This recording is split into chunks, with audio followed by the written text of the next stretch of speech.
Muy buenas, queridos alumnos de primero de bachillerato. Mirad, os quiero hacer aquí un último vídeo con respecto a el mundo de las funciones reales, de variables real, más o menos que sea un poquito resumen y recopilatorio.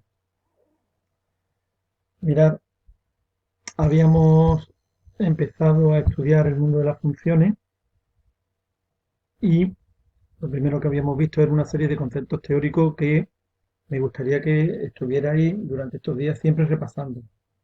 Repasar el concepto de lo que es una función, ver lo que es el dominio, ver lo que es el recorrido, estudiarse las definiciones, ver lo que es la variable independiente, la variable dependiente, lo que es el concepto de original, lo que es el concepto de imagen, ¿de acuerdo o no? Ir repasando todos esos conceptos. Ir repasando el primer tipo de ejercicio que estuvimos viendo aquí de calcular el original de un valor de la función, calcular la imagen para un valor de x, sustituir la variable x por otra letra, como era h, o sustituir la x por h más 5. Después estuvimos viendo los puntos de corte con respecto a los ejes. Echarle un vistacito a los puntos de corte con respecto al eje x, con respecto al eje y, qué es lo que se hace cada vez que se quiera calcular dichos puntos de corte. Calcular el punto de corte con respecto al eje x es igualar la función a cero, conlleva resolver ecuaciones, mientras calcular el punto de corte con respecto al eje y es sustituir la x solo por cero. Calcular el punto de corte con respecto al eje y es un ejercicio más fácil con respecto al eje x. Ya después estuvimos viendo el cálculo de dominio. Os decía que para calcular el dominio lo primero que tendríamos que ver es qué condición cumplía la función. Analizar qué valores no podía tomar y empezar a plantear tanto ecuaciones como inecuaciones. Y a veces plantear hasta sistemas de inecuaciones. Y con ello íbamos explicando cómo se calculaba el dominio de las funciones. Es un ejercicio de características, yo diría que un poquito compleja. Hay que ver el tipo de función con la que estamos trabajando para saber qué condición se le pone y ya después calcular el valor del dominio o el dominio que tiene la función. Mira, después veíamos las representaciones gráficas de algunas funciones, sobre todo veíamos las representaciones gráficas de las funciones lineales, tanto las que presentaban pendiente como las de tipo horizontal. También nos hacía hincapié en el que las rectas del tipo x igual al número, que no son funciones, también son rectas de tipo vertical.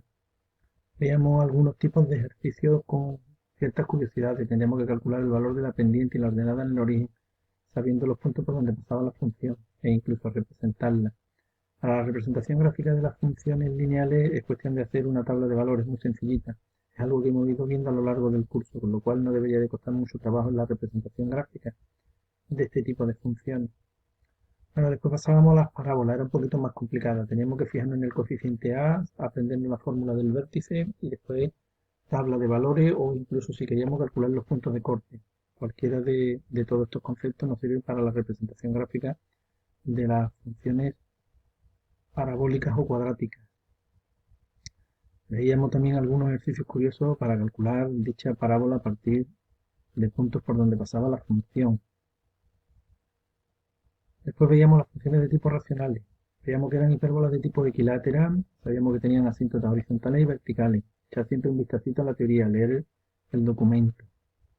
Y veíamos la representación gráfica también de este tipo de funciones. Lo primero que hacíamos era obtener dichas asíntotas. Además teníamos que estudiarnos según los grados polinómicos del numerador y del denominador para saber cómo era el valor de la asíntota de tipo horizontal. Había que aprender también a dividir. Acordaros que aquí teníamos uno en concreto donde hacíamos la división para que a partir de la división se determinara la asíntota de tipo horizontal. La vertical es más sencillita porque es cuestión de igualar solo la parte de abajo a cero, con lo cual es más fácil resolver la ecuación que resulta. Os ponía la función racional de dos maneras diferentes, una como el propio cociente de los dos polinomios y otra un poquito más desglosada en función de las reglas de la división.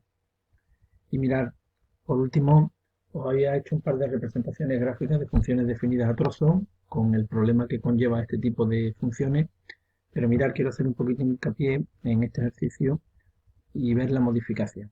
Mirar, para representar una función definida a trozo, yo el consejo que os doy es representar las dos funciones que están contenidas dentro de la función definida a trozo, observar esta función, menos x más 2 si la x es menor que 1 y menos x cuadrado si la x es mayor o igual que 1. Mira, lo primero que recomiendo es poner una recta real y dividir la función a partir del punto de unión, el punto 1. Distinguir la parte que es menor que 1 y la parte que es mayor que 1. Observar que la parte que es menor que 1 es menos x más 2 y se vería perfectamente la línea recta.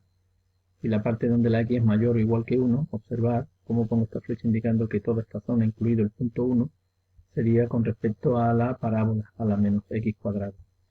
Mirad, os aconsejo que representéis las dos, ¿no? Tenéis aquí la línea recta por una parte y la parábola. Y después, posteriormente, atentos, hay que saber cortar y unirlas.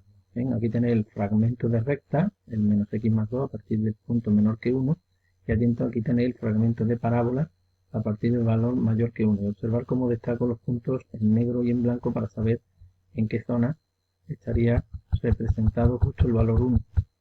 Este tipo de funciones lo veremos en un futuro y estudiaremos un poquito la continuidad, sobre todo de la función que está definida aquí a trozos. Ya os sonará ese concepto de continuidad en la segunda parte cuando estudiemos los límites. Mirar, esto también, acordaros de esta función de tipo racional, donde nos decían con la x mayor que 0, también era una función definida a trozos. Lo primero que os aconsejo era representar la gráfica al completo, ver su correspondiente asíntota de tipo vertical y horizontal, y después quedaros solo con la parte que nos dicen que es mayor que 0. En este caso sería desde esta parte para acá. Y atento, vuelvo a hacer destacar que el punto propio 0 no nos lo llevamos, con lo cual queda aquí un punto que se denomina en blanco. Aquí tenéis hechas las dos representaciones gráficas ya a través del ordenador. Os la había hecho en los últimos vídeos, os la había hecho a mano, con su complejidad, pero bueno, dejaré esos vídeos para que veáis un poquito cómo se hace a mano y ya aquí os doy la solución para que veáis qué tipo de gráfica hay que dar al final. Bueno, aparece el final características, mirad estas características, esperemos que algún día podamos dar clase y entonces ya os hablaré pues, de lo que sería el concepto de simetría, o hablaré del concepto de asíntotas horizontales y verticales, que este concepto lo hablaré en un futuro. Hablaremos algo de acotación, de puntos de inflexión, de intervalo de concavidad, puntos de discontinuidad. O sea, hablaremos de toda una serie de conceptos, también hablaré algo de periodicidad, pero eso se supone que ya una vez que estemos en clase y tengamos más tiempo y haya mayor interacción entre profesor y alumno, pues intentaré explicar todas estas características que tiene la función. Bueno, pues espero que este vídeo recopilatorio y resumen pues, os sirva también. Como siempre, muchísimas gracias por vuestra atención.